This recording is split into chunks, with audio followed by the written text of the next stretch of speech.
سلام علیکم دوستان عزیز، امیدوارم که همه شما خوب هستید.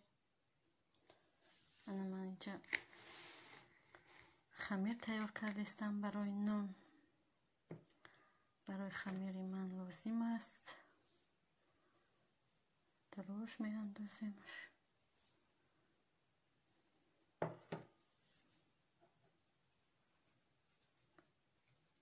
نمک،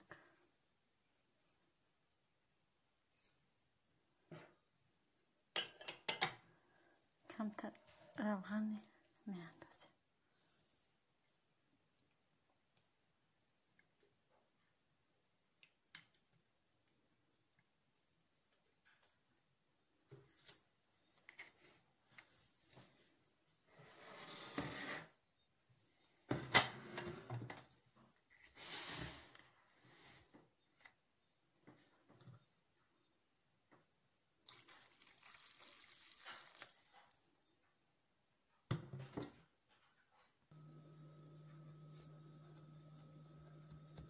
نان من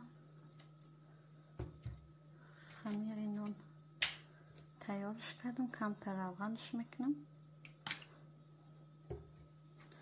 در بولوش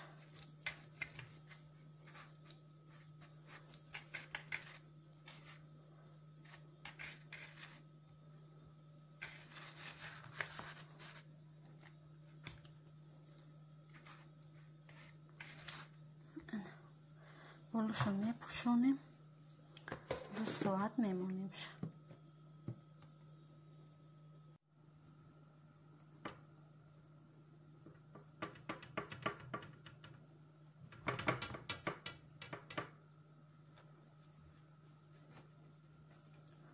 این ساعت میمونیمش.